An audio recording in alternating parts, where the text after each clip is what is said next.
오늘 하나님께서 우리에게 주신 말씀은 계시록 7장 4절에서 8절에 기록된 말씀입니다. 또 내가 인장으로 표시를 받은 자들의 숫자를 들었는데 이스라엘 자손의 모든 지파에서 14만 4천 명이 인장으로 표시를 받았더라. 유다 지파에서 1만 2천 명이 인장으로 표시를 받았고 루벤 지파에서 1만 2천 명이 인장으로 표시를 받았고 갓 지파에서 1만 2천 명이 인장으로 표시를 받았고 아셀 지파에서 1만 2천 명이 인장으로 표시를 받았고 납달리 지파에서 1만 2천 명이 인장으로 표시를 받았고 므낫세 지파에서 1만 2천 명이 인장으로 표시를 받았고 시므온 지파에서 1만 2천 명이 인장으로 표시를 받았고 웨이 지파에서 1만 2천 명이 인장으로 표시를 받았고 이사갈 지파에서 1만 2천 명이 인장으로 표시를 받았고 스불론 지파에서 1만 2천 명이 인장으로 표시를 받았고 요셉 지파에서 1만 2천 명이 인장으로 표시를 받았고 베냐민 지파에서 1만 2천 명이 인장으로 표시를 받았더라. 아멘. 거기까지 봅니다. 계시록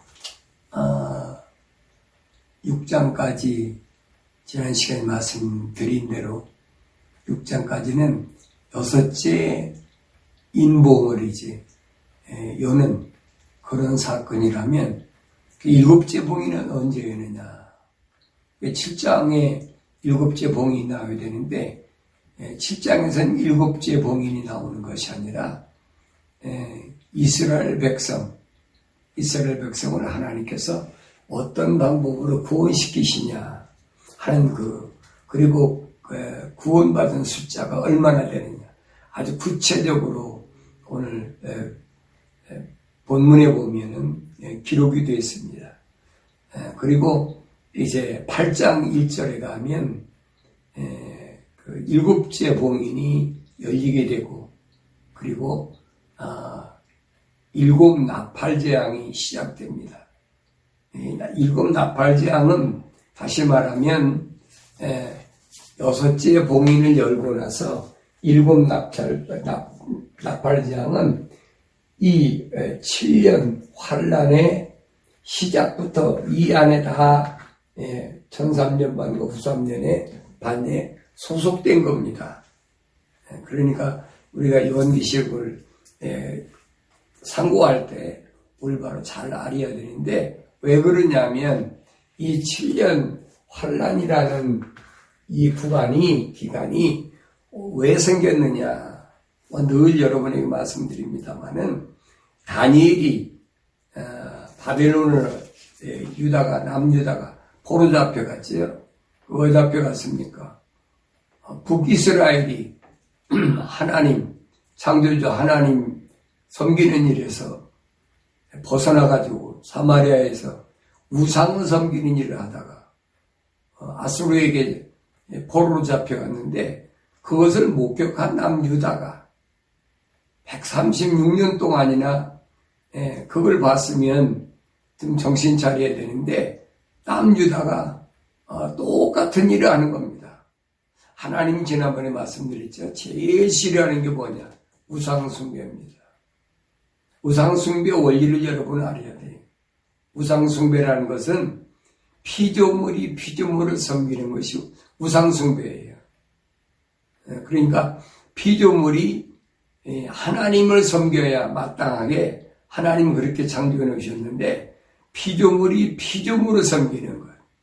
그래서 우상 섬긴다 그러면 부처도 만들어 놓고 돌로 여러 가지 형상도 만들어 놓고 다 그런 일들을 하죠. 어떤 사람은 또 산에 가서 바위에다가 불공을 들이기도 하고 오래된 몇백 년, 1000년 이상 묵은 고목나무에다가 자기 형통을 위해서 자녀들을 위해서 제사도 드리고 그 왜 우상숭배냐면 그걸 아시면 돼요. 피조물이 피조물을 섬기는 것은 우상숭배예요. 그러니까 우리가 피조물이 기독교 원리를 잘 아셔야 돼요. 기독교 원리는 피조물이 피조물을 절대 섬기지 못하게 되어 있습니다. 기독교 복음의 원리는 피조물은 창조주 하나님만을 섬기게 되어 있어요.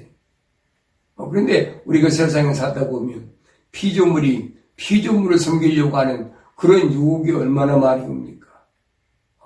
그래서 하나님께서는 이 7년이라는 기간을 언제 두셨냐면 다니엘서 9장 24절에 보면 70주가 네 백성과 내 거룩한 도성에 정해졌나니 허물이 끝내고 죄들을 종결시키며 죄악이 화해를 이루고 영원한 의를 가져오며 또 환상과 예언을 봉인하고 지극히 거룩한 예게 기름 부으리 함이라. 하나님이 70주를 뭐 하려고? 여기 보니까 그랬어요. 네 백성과 네 거룩한 도성이 정해졌다. 그랬어요.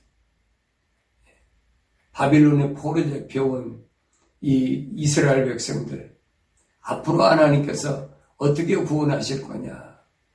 다니엘이 나이가 벌써 원로해졌죠. 80이 넘어 90이 가까워졌는데 그때 다니엘이 자기 백성을 위해서 하나님 앞에 금식하고 기도하는 겁니다. 하나님께서 그 비밀을 가르쳐주시는 거예요. 앞으로 되어질 역사, 앞으로 되어질 인간 역사가 뭘 정해지느냐? 하나님이 선택한 이스라엘 백성을 기준으로 해서 보여주신다는 겁니다.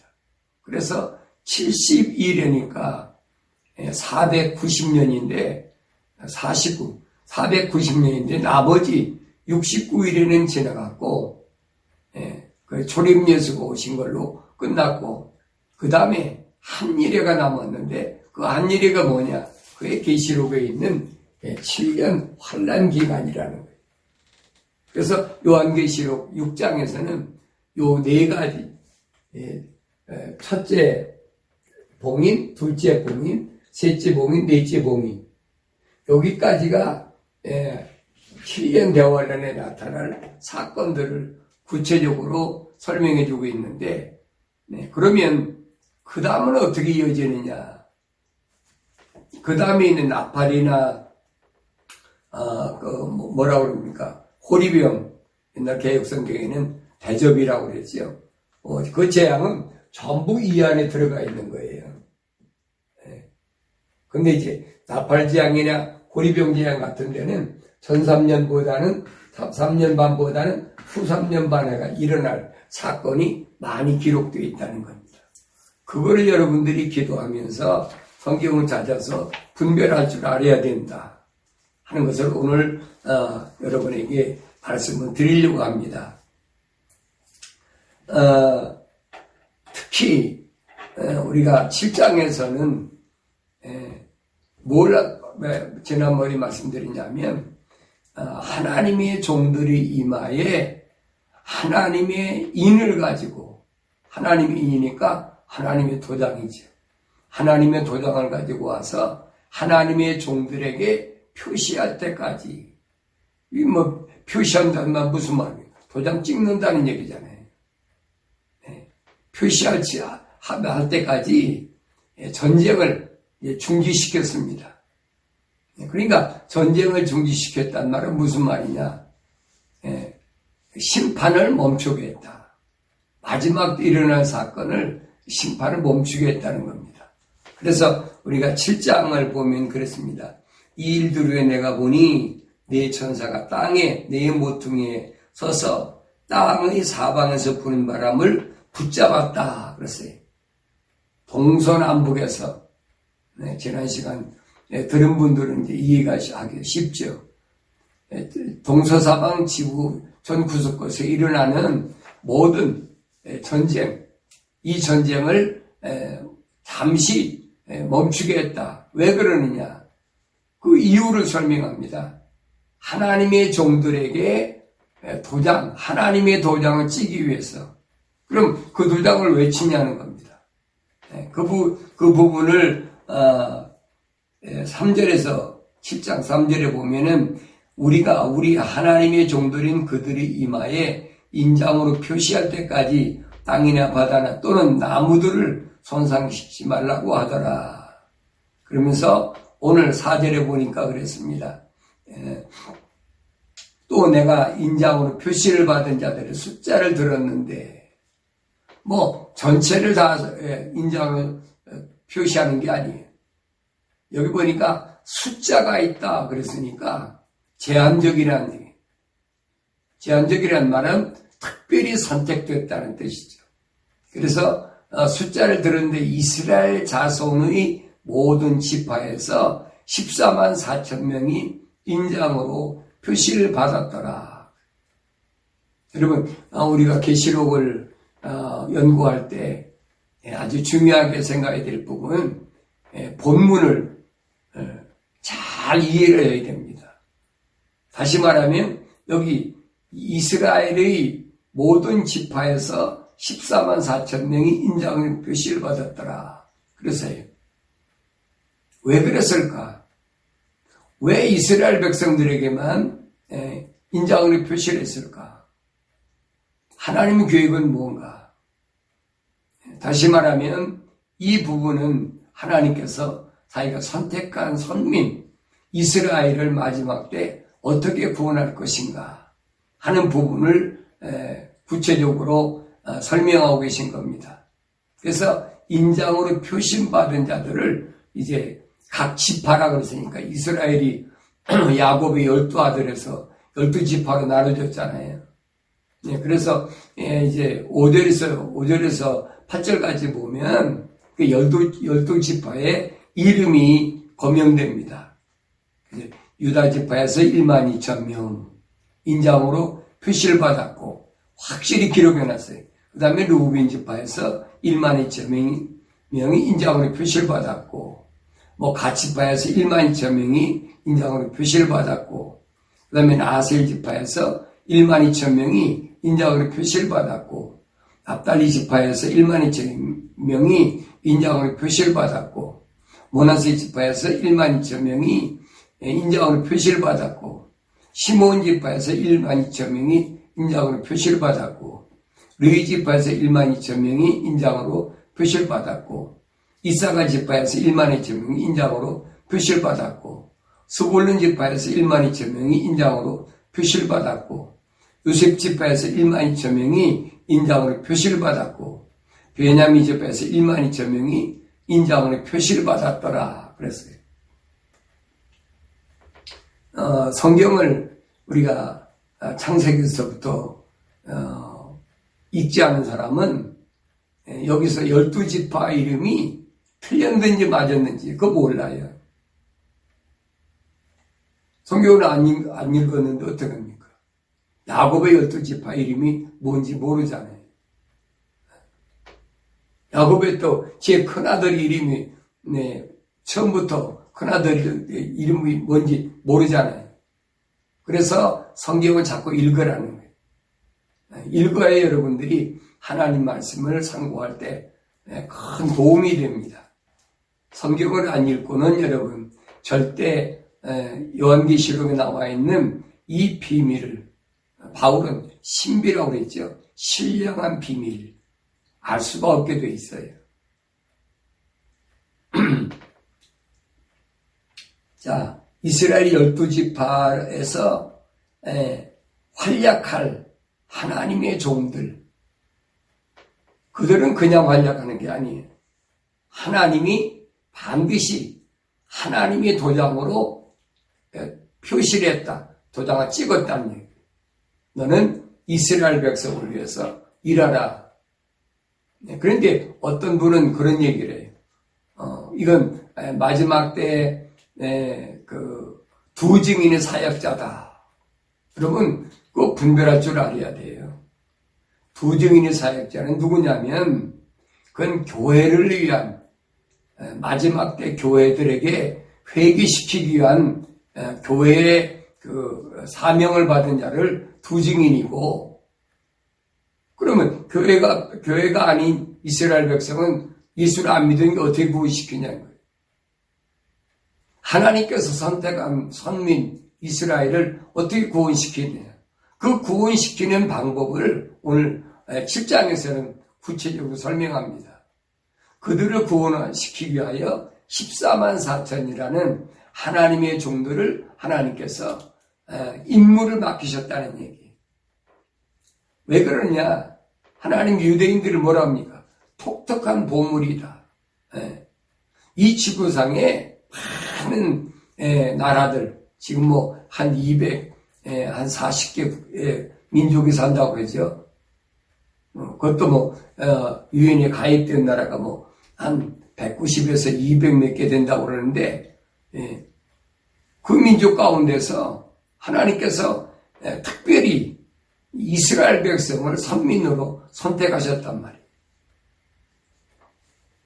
기독교 신앙의 원리가 그거예요. 근데 그 하나님은 인간 역사를 진행해 오시는 과정에서 그 하나님의 계획이 어떻게 이루어지느냐, 시작이 어떻게 되고 끝이 어떻게 끝나느냐, 인간 역사가 어떻게 끝났냐는 것은 다른 걸로 말씀하신 게 아니에요. 연대로 말씀하신 게 아니에요, 여러분. 잘 아셔야 돼요. 그러니까 연대로 잘못 따라가면 여러분들이 큰 실수를 하게 됩니다. 하나님의 시간표인 이스라엘 민족을 보라는 거예요. 성경이 전부 그거예요. 과거의 역사는 뭘로 표현했느냐? 오늘 교회 시대가 하나님이 선택한 민족들을 똑바로 보라는 거예요. 자기가 선택한 민족이라도 하나님을 거역하고 창조주 하나님을 거역했을 때 그들이 받는 고통이 얼마나 어마어마한가. 바울이 그러잖아요.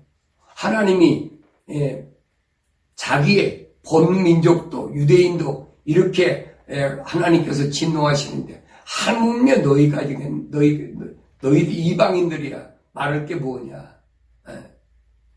이방인들을 세우는 게 교회잖아요. 에클레시아, 부르심을 받은 자들. 본방도 하나님께서 아끼시지 않는데 뭐 할 때? 우상 숭배할 때. 하나님 제일 싫어하시는 게 그거예요. 그래서 계명에도 1계명에서 4계명까지 뭡니까? 우상에 대한 것만 말씀하시는 거예요.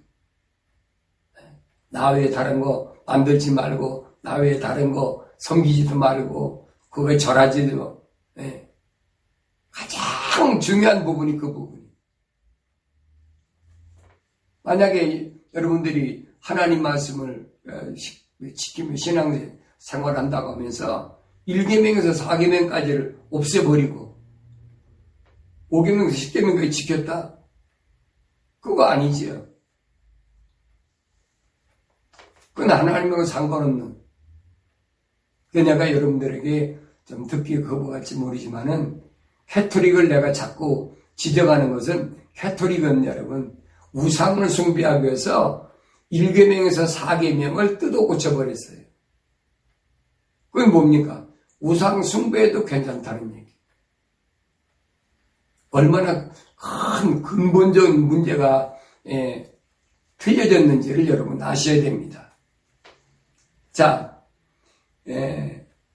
그러면 우리가 본문에서 잘 기억할 것은 뭘 기억해야 되냐면 본문에 야곱의 12아들로 12지파가 있는데 그 지파에 보면은 첫 번째는 루벤이 큰아들입니다.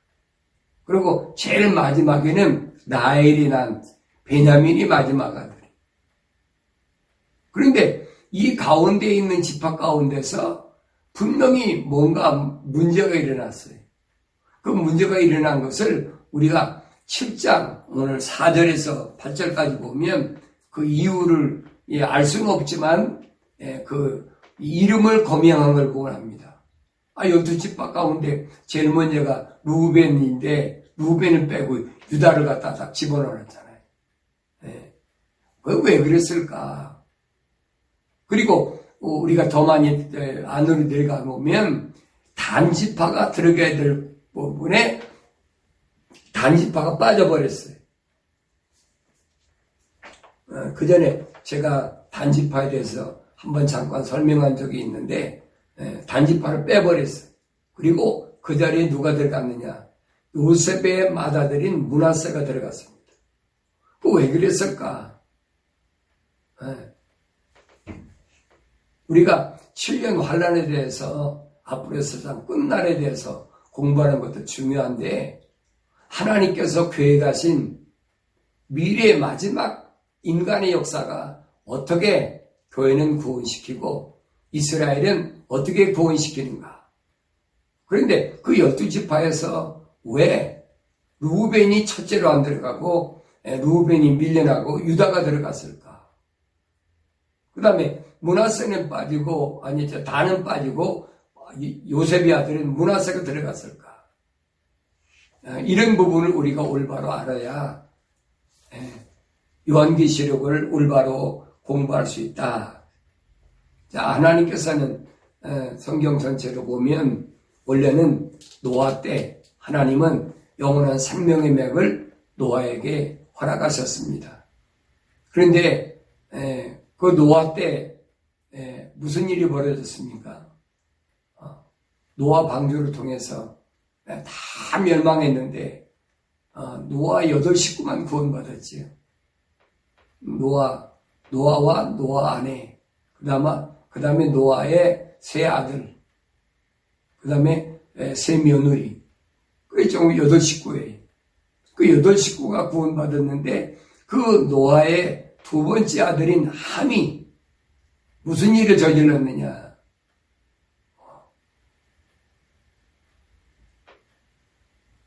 성경에 우리가 레위기까지 찾아보면 무슨 일이냐면 노아의 둘째 딸 함이 근친상간했습니다. 그래서 성경은 아비의 겉옷을 덜쳤다. 수치를 당했다. 그런데 그걸 내용을 모르는 사람들은, 깊이 연구를 안 한 사람들은 함이 아버지가 포도주에 취해가지고 홀딱 벗고 있어가지고 아버지 하치를 받기 때문에 저주받았다. 그렇게밖에 성경은 이해를 못하는 거예요. 그게 일반적인 성경에 기록된 것을 그대로 읽고 해석하는 사람들의 방법입니다. 그런데 영적인 흐름을 보여야 되는 걸 못 보고 있어요. 성경에 다 기록되어 있거든요. 그러면 함이 아버지의 하체를 봤으면 노아가 함을 저주해야지. 노아가 함을 저주했습니까? 어떤 사람은 노아가 둘째 아들 함을 저주해가지고 그래서 피부가 검은 사람들이 다 저주받은 민족이다. 그 삿바르은 거짓말이에요. 피부가 검은 사람들이 여러분 신앙생활을 얼마나 열심히 하고 잘하는 줄 압니까? 성경을 잘 모르니까 그래. 함의 아들은 넷이 있는데 마지막 가나안이라는 아들이 네 번째입니다. 노아가 포도주에 취했단 말은 성령이 충만해가지고 집에 돌아왔을 때 보니까 자기가 집을 오래 떠난 지가 벌써 기간이 오래됐는데 돌아와 보니까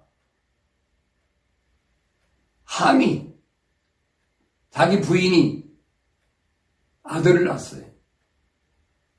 그게 누굽니까? 그게 가나안이에요. 사탄이가 침투한 거예요. 하나님이 복 주시겠다고 노아의 가정에 노아에게 약속하셨는데 그걸 무너뜨리려고 사탄이가 들어온 거예요. 그러니까 여러분들이 신앙생활할 때 아주 조심해야 돼요. 하나님 나에게 복 주시겠다고 약속하시고 잘 이끄시는데 언제 사탄이 침투할지 몰라요. 내가 신앙생활로 나 혼자 열심히 잘한다고 사탄이가 여러분 침투 않는다고요? 천만의 말씀이에요. 노아는 어떤 사람입니까? 하나님이 인정해주는 의로운 사람이. 창세기 6장 9절에 그랬잖아요. 노아는 어떤 사람이냐? 의인이요. 그랬어요. 두 번째는 노아는 당대 완전한 사람이다. 완전한 사람이 무슨 사람이에요? 말에 실수가 없는 사람이었어요. 120년 동안 방도 치면서도 별의별 얘기를 다 듣고 핍박을 받아도 한 번도 그거에 대항한 말의 실수가 없는 사람이었어요. 그리고 그는 하나님과 늘 동행하는 사람입니다. 그런 노아의 가정에 사탄매가 침투한 겁니다. 루시퍼의 세력이. 그게 곧 가나안이라는 함의 막내 아들이에요. 성경은 우리에게 그걸 말씀하고 있는데 성경은 올바로 읽지 않는 사람들은 그거 알지 못하지요. 그래서 노아 때서부터 다시 10대로 내려와서 아브라함 때 와서 하나님께서 아브라함을 선택하시죠. 갈대아 우르에서 75살 먹은 아브라함을 선택하시고 약속하십니다. 내가 지시하는 땅으로 가라. 그래서 성경은 그랬어요. 아브라함은 갈 바를 알지 못하지만은 하나님께서 내 고향 친척 아비집을 떠나 내가 내게 지시하는 땅으로 가라 하니까 이게 갔다는 얘기. 아브라함은 선택받았어요. 아브라함 선택받았다고 금방 하나님께서 아브라함에게 뭐 자식을 주고 모든 것을 원활하게 해주셨습니까? 아니에요, 여러분. 성경을 자세히 보세요. 하나님께서 아브라함에게 약속하신 그 약속과 아브라함에게 하나님께서 생명의 맥을 넣어주신 건 언제냐? 그 부분을 여러분 잘 아셔야 돼요. 그 부분은 창세기 14장 17절에 보면 아브라함이 크돌로오멜과 그와 함께한 왕들을 쳐부수고 돌아온 후 소돔한 골짜기인 사회 골짜기에서 그를 맞으러 나왔으며 살렘왕 멜기세덱이 빵과 포도주를 가지고 나왔으니 그는 지극히 높으신 하나님의 제사장이었더라. 그가 아브라함을 축복하여 말하기를 하늘과 땅이 소유 주신 지극히 높으신 하나님의 아브라함을 복주옵소서. 여러분 여기서 멜기세덱이 아브라함을 축복할 때 뭐라고 합니까? 하나님의 아브라함을 그랬습니다. 여기서 여러분 우리가 조심해야 할 것은 뭐냐? 멜기세덱이 아브라함을 축복할 때 뭐라 합니까? 하나님의 아브라함을 복주옵소서 그랬어요. 하나님은 여러분 축복하시는 분이 아니에요. 그분은 복주시는 분이에요. 왜? 창조주시기 때문에. 창조주와 피조물을 여러분 올바로 알아야 돼요. 기독교 신앙의 원리가 그거예요. 하나님 축복하십니다. 여러분 망발이에요. 엄청난 망발입니다. 창조주 하나님을 피조물을 끌어내리려고 하는 사탄 마귀의 전략이란 말이에요. 그 오늘날 보세요. 설교한다는 목사들이 강대상에서 하나님 축복하십니다. 하나님 축복하십니다. 하나님 우상입니까? 피조물입니까? 복을 빕니까? 하나님 복을 빌면 누구한테 복을 빕니까? 아니에요, 여러분. 그래서 하나님이 책을 자세히 읽어보라고 이사야 34장 16절에서 말씀하시는 겁니다. 너희는 주의 책을 찾아서 읽어라. 자세히 읽어보라는 거예요. 하나도 빠진 것이 없다는 거예요. 여기 보면 하나님의 아브라함을 복주옵소서. 하늘에 계신 창조주 하나님을 향한 멜기세덱이 지금 축복하는 겁니다. 사도 바울은 3층천에 올라갔다 왔지요. 그 영이 3층천에 가서 이 비밀을 알고 왔어요. 그래서 이 멜기세덱이 누구냐 하는 부분을 이제 설명합니다. 설명합니까? 히브리서에 설명합니다. 히브리서 5장 11절에 보면 멜기세덱에 관해서는 우리가 할 말이 많아도 너희가 듣는 것이 둔함으로 설명하기 어렵도다. 멜기세덱이 누군지 구체적으로 설명하려고 해도 영적인 세계이기 때문에 육적인 세계에 있는, 다시 말하면 성령 받지 못한 교회들에게 말하기가 어렵다는 겁니다. 가르쳐 주는데 한계가 있다는 얘기. 그러면서 뭐라고 그럽니까? 너희가 듣는 것이 둔함으로 그랬어요. 듣는 것이 둔하다는 무슨 말인가 하니 귀가 할려받지 못해서 들어도 이게 무슨 말인지 모른다는 얘기. 성령을 통해서 귀가 할례를 받아야 하나님의 음성을 들을 수 있는데 듣는 게 둔하다는 거예요. 그러면서 12절에서 그때로 보면 너희가 마땅히 선생들이 되었어야 할 터인데 이제 다시 하나님의 말씀 기초의 원리들이 무엇인지를 누군가가 너에게 가르쳐 주어야 하니 젖이 필요한 사람들이지 단단한 음식을 필요로 하는 사람들이 되지 못하는도다. 여기 보면 그래서 그때로 보면 신앙생활 연조로 보면 이거 충분히 알아야 되는데 수박 겉알기로 신앙생활했다는 거예요. 네. 여러분 수박 겉만 할지 내용이 어떤지 압니까? 맨날 수박 껍데기만 보고 돌아다니는 거예요. 먹으면 참 달겠구나. 네. 예배당 의료다니면 뭐합니까? 신앙생활은 뭐 3대 4대 했다고 자랑은 뭐합니까? 수박 겉핥기예요. 네. 그래서 바울은 이 멜기세덱에 대해서 설명하려고 그러니까 너무나 어렵다는 거예요. 그러면서 젖을 필요한 사람들이지 단단한 음식을 필요로 하는 사람들은 되지 못하는도다. 젖을 먹는다는 무슨 말인가? 어린애들이라니. 적어도 이걸 소화할 수 있다고 그러면 물과 성령으로 거듭난, 성령으로 귀가 인침받은, 귀가 할례받고 마음이 할례받고 입이 할례받고 그래야 단단한 음식을 먹을 수 있는 장성한 믿음의 분량을 가진 자라는 얘기입니다. 그러면서 저절을 사용하는 자는 누구나 의의 말씀에 능숙하지 못하나니 이는 그가 아이기 때문이라. 의의 말씀을 들으면 믿어야 되는데 안 믿어진다는 얘기. 왜? 어리기 때문에. 하나님 말씀은 전부 약속으로 되어 있어요. 그 약속이 믿어져야 되는 거예요. 안 믿어지면 그 신앙은 성령으로 거듭났다 그래. 그건 어린아이 수준이에요. 못 알아들어요. 그러면서 14절에서 이렇게 바울은 설명합니다. 단단한 음식은 장성한 사람들의 것이니 그들은 그 말씀을 사용함으로 감각들을 단련하여 선악을 분별하는 사람들이라. 선악을 분별해야 되는데 선악을 분별하지 못한다는 말이에요. 여러분 창세기 2장 17절에 하나님께서 아담에게 뭐라고 말씀하십니까?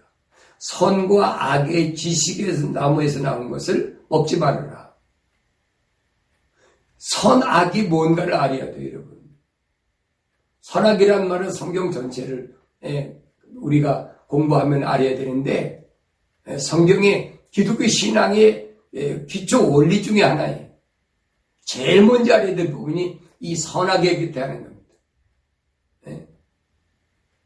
철학에서 선을 얘기하는 것이 아니에요. 기독교에서 선을 얘기하는 것은 그분 창조주 하나님 말씀하시는 거예요. 악은 뭡니까? 피조물이죠. 타락한 루시퍼의 사상이죠. 그럼 선악의 진리가 뭡니까? 창조주와 피조물을 동일선상에 올려놓는 거예요. 이게 루시퍼 사상이에요. 오늘날도 보면은 많은 사람들이 하나님을 피조물과 같이 보고 있잖아요. 그러니까 우상숭배하는 거예요. 절대 기독교에서는 우상숭배는 하나님께 용납지 않습니다. 그래서 선악을 분별하는 사람들이라. 여러분 선악을 분별하는 사람이 얼마나 돼요? 말로는 뭐 창조주 하나님 하지만 그러면 자기는 피조물인데 나는 창조주 하나님이 나를 지으셨는데 피조물이면 그분에게 소속되어야 될 거 아닙니까? 피조물인데. 근데 그분이 주인 아닙니까? 그런데 자기가 주인이면서 말로만 창조주 하나님 그 새빨간 거짓말이란 말이에요. 올바른 신앙은 선과 악을 올바로 분별할 수 있는 그런 신앙이어야 된다라고 오늘 바울이 설명하고 있는 겁니다. 바울은 멜기세덱에 대해서 그 다음에 히브리서 7장 1절에 가면 더 자세히 설명합니다. 이 멜기세덱이 누굽니까? 아브라함에게 축복했던 하나님께 복을 아브라함에게 부어달라고 축복했던 멜기세덱입니다. 이 멜기세덱은 지극히 높으신 하나님의 제사장으로 여러 왕들을 무찌르고 돌아오는 아브라함을 만나서 그를 축복해 주었더니라.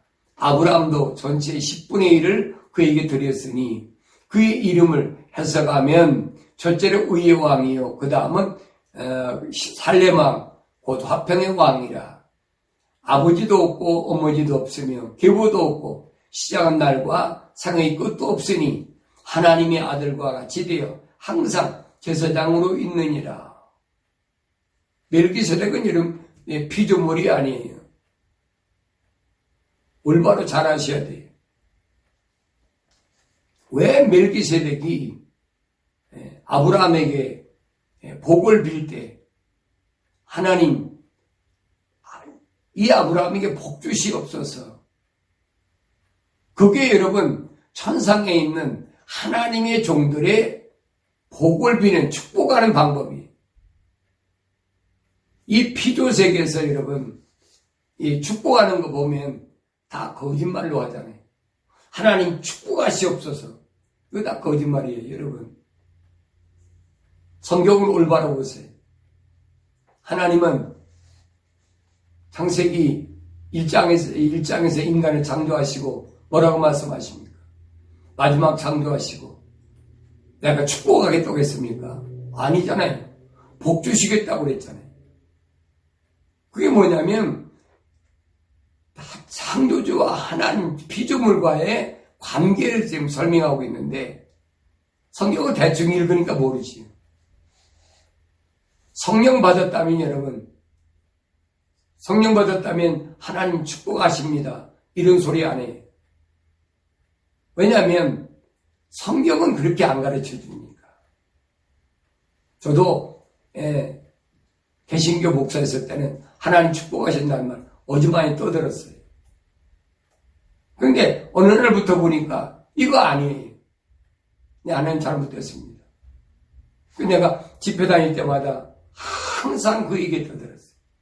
두 가지 평생 동안 제가 깨닫고 증거한 게 뭐냐면 첫째가 뭐냐? 하나님 축복하시는 하나님이 아니다.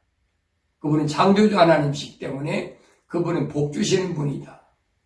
제가 어렸을 때는 또 뭐가 문제였냐면 하나님께 예배 드리는 걸 예배 본다.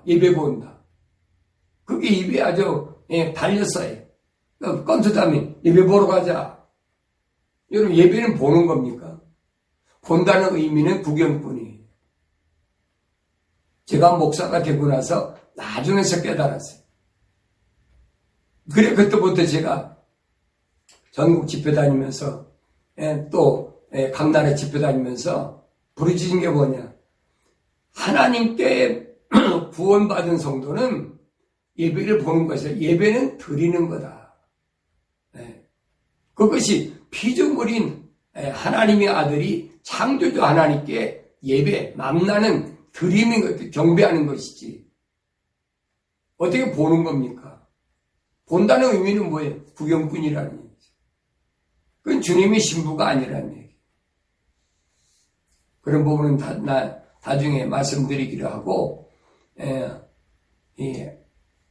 여기 보면은, 그, 멜기세덱이 아버지도 없고, 어머니도 없고, 계보도 없고, 그랬어요.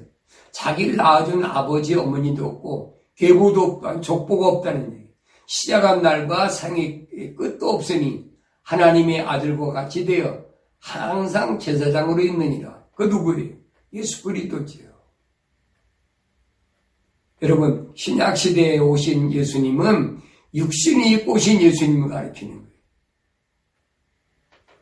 오늘 멜기세덱으로 나타나셔서 아브라함에게 뭡니까? 영원한 생명의 맥을 지금 연결이 시켜주는 거예요. 그 부분을 볼 수 있어야 여러분, 성경은 올바로 여러분 아는 겁니다. 그래서 아브라함에게 이제 영원한 생명의 맥이 이어졌지요. 그래서 아브라함이 이제 아들을 낳는데 처음에는 인간적인 방법으로 누굴 낳습니까? 이스마엘 낳잖아요. 하나님이 아니라는 거예요. 하나님 어떡합니까? 아내는 나이가 벌써 100살을 나도 100살이 됐고 가까웠고 아내도 뭐 항상 더울이니까 저기니까 나이가 찼으니까 경수가 끊어졌는데 어떻게 자식을 낳겠습니까? 근데 하나님은 걱정하지 말라는 거예요. 명년이 이맘때 되면 내 안에 살아가 자식을 낳을 거니까. 사실로 그때 낳은 것이 누구? 이삭이잖아요. 성경은 그걸 얘기합니다. 그런데 그 이삭으로부터 시작된 이삭의 안에 라의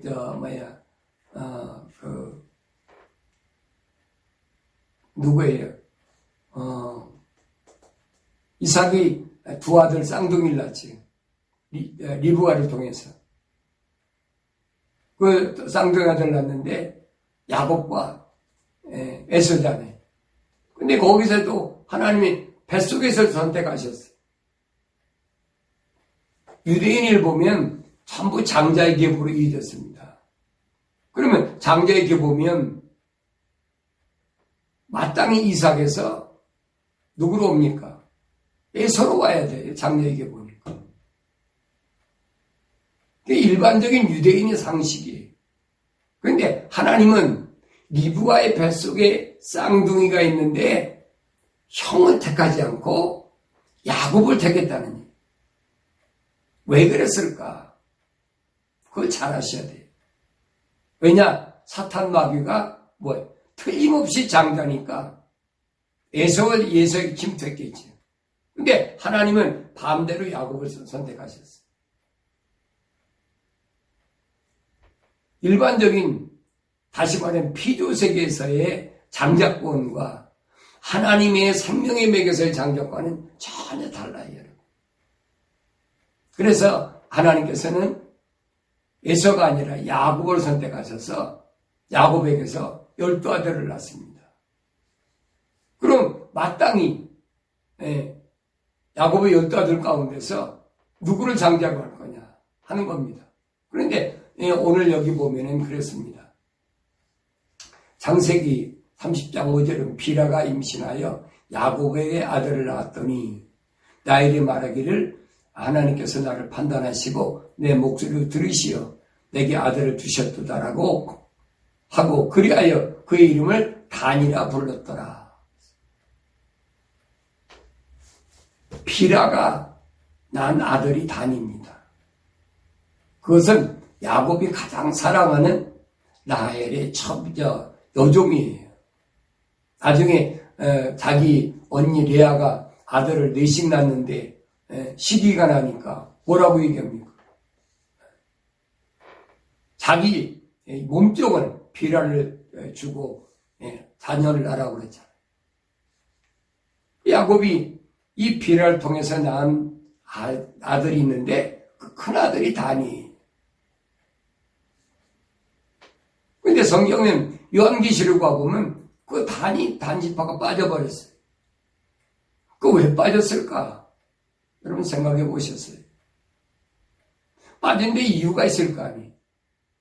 12지파 가운데 유일하게 야곱의 12아들이 들어가야 되는데 단이 빠져버리고 엉뚱하게 므낫세는 엄연히 따지면 족보로 따지면 야곱의 손자입니다. 요셉의 큰아들이 므낫세잖아요. 그런데 그 므낫세가 들어가고 단이 빠졌다니 왜 그랬을까? 자, 야곱이 마지막 이제 죽기 전에 아들들을 부릅니다. 창세기 49장 1절에 보면 야곱이 자기 아들들을 불러 말하기를 너희는 다 함께 모이라. 마지막 날에는 너희에게 닥칠 일들을 내가 너희에게 말하리라. 마지막 날들에 너희에게 닥칠 일들 내가 너희에게 말하리라. 너희는 다 함께 모여서 들으라. 너희 야곱의 아들들아, 너희 아비 이스라엘에게 경청하라. 루벤아, 너는 나의 장자요, 나의 능력이며 내 힘의 시작이요. 위엄이 탁월하고 능력이 탁월하니 물처럼 불안장해서 넌 탁월하지 못하리니. 3절에서는 루벤은 뭐라며? 장자요. 능력 있고 내 힘의 시작이요. 위험이 탁월하고 능력이 탁월하나 그랬어요. 그러나 물처럼 불안정해서 그러면서 너는 탁월하지 못하리니 이는 내가 왜 탁월하지 못하느냐 이는 내가 아비의 침상에 올라가서 그것을 더럽혔기 때문이라. 그가 나의 침상에 올라갔었도다. 이게 뭡니까? 아버지의 첩인 비라를 범했다는. 그래서 17절에 가면 뭐라고 합니까? 다른 지파에는 다 야곱이 축복을 하는데 17절에서 다는 축복할 때 뭐랍니까? 다는 길가에 뱀이 되고 작은 길에 독사가 되어 말이 뒷굽을 물어서 말 탄 자를 뒤로 떨어지게 하리라. 다는 길가에 뱀이라니 사탄이라는 얘기. 야곱이 알았어요. 마지막 때에 대해서 단지파가 빠질 것을 이미 알았습니다.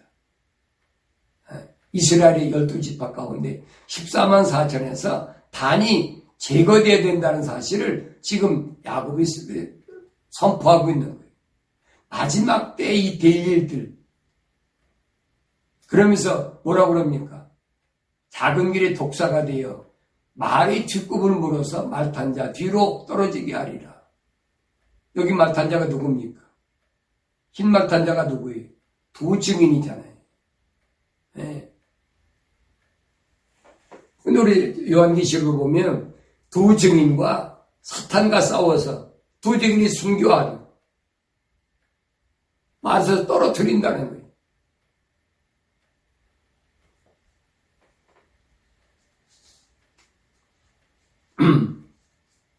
창세기 48장 5절에 보면 이제 내가 이집트에 와서 네게 이르기 전에 이집트 땅에서 네게 태어난 너희 두 아들 에프라임과 므낫세는 내 것이라. 루벤과 시므온처럼 그들은 내 것이 될 것이라. 요셉은 아들 뺏겼어요? 아들 없어요? 네. 왜 야곱이 뺏어갔어요? 그때 뭐랍니까? 그들 후에 네가 낳을 너희 후손은 내 것이 될 것이며 그들의 유업은 그들의 형제들 이름을 따라 부르리라. 네. 그래서 바로 요셉의 큰아들 므낫세가 12지파에 합류하게 된 겁니다.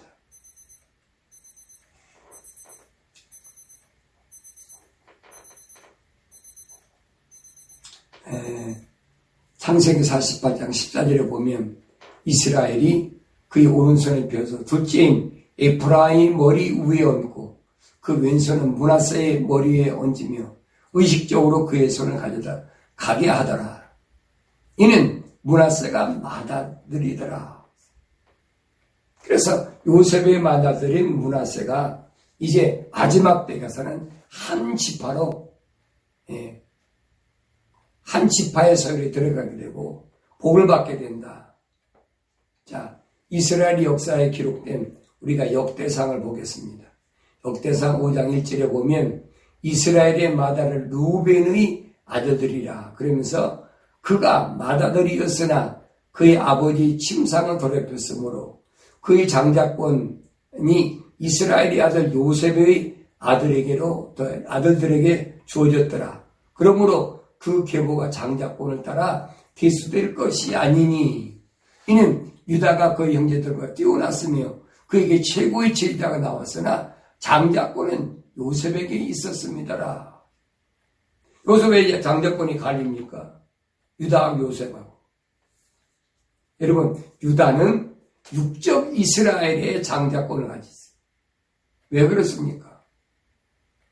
여러분, 루벤하고 시므온하고 레위는 야곱의 명을 다 거역하고 더러운 일이 됐어요. 네 번째 아들인 유다가 선택된 겁니다. 성경 원리를 잘 아셔야 돼요. 근데 장자권은 뭡니까?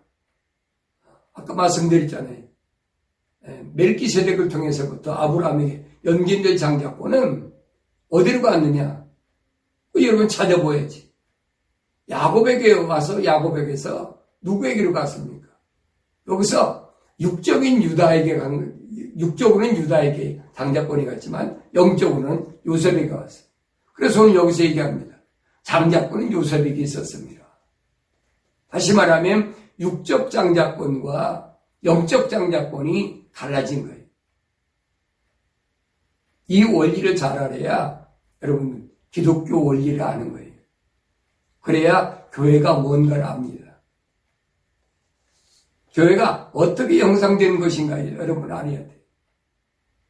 이 생명의 맥을 우리에게 직접 주시기 위하여 오신 분이 누구냐? 바로 예수 그리스도란 말이에요. 네. 그걸 여러분이 아셔야 요한계시록을 올바로 공부했다는 증거입니다. 그래서 이스라엘 백성들이 가나안 땅을 참 차지했을 때 하나님께서 뭐라 합니까? 가나안 땅에 있는 것들은 세 족속이 크게 가나안, 함의 넷째 아들, 그 다음 모압과 암몬이잖아요. 아브라함 이족과 롯이 큰 딸과 작은 딸과 함께 근친 상간한 다 음란의 족속들이 하나님 제일 싫어하시는 아브라함이 삼층전에 갔다 와서 비밀을 설명합니다. 로마서 9장 6절에 보니까 그러나 하나님 말씀이 헛되지 아니하였으니 이는 이스라엘에서 난 사람이 다 이스라엘이 아니며 또 아브라함을 싫어하여 다 자녀가 되는 것이 아니기 때문이라. 오직 이삭에서 난 자만이 너희 씨라 불리리라 하셨으니 이는 육신의 자녀가 하나님 자녀가 아니요 오직 약속의 자녀만 이 씨로 여김을 받는다는 것이라. 약속의 말씀이 이것이니 이때쯤에 내가 어린이 사라에게 아들이 있으라 하는 것이라. 그뿐 아니라 리브가도 한 사람 곧 우리 조상 이삭에 의하여 잉태하였는데 아직 자식들이 태어나지도 아니하였고 또한 무슨 선인의 악을 행하지도 아니하였을 때에 택하심을 따라 하나님의 목적이 행함의 의사가 아니라 부르시는 그분에 의해서 있게 하시려고 그녀에게 말씀하실 형이 아우를 섬기라고 하셨으니 기록된 바 내가 야곱은 사랑하였고 에서는 미워하였노라 함과 같으니라. 이 원리를 여러분 올바로 잘 아셔야 우리가 마지막 때에 교회로서의 사명을 올바로 감당하고 내가 지금 생명의 맥을 정말 예수 그리스도로부터 올바로 내 안에 그 생명의 맥이 연결된다. 여러분 이 생명의 맥이 성령을 통하여 우리 안에 연결되지 않았다면 그 사람은 여러분 교회라고 하는 게 자칭 교회입니다. 올바른 교회관이 아니에요. 여러분 올바른 교회관을 성경을 통해서 갖기 위해서는 요한계시록을 올바로 잘 공부해야 됩니다. 오늘은 7장에 이스라엘 백성을 하나님께서 자기 백성을 구원하시는데 14만 4천이 누군가?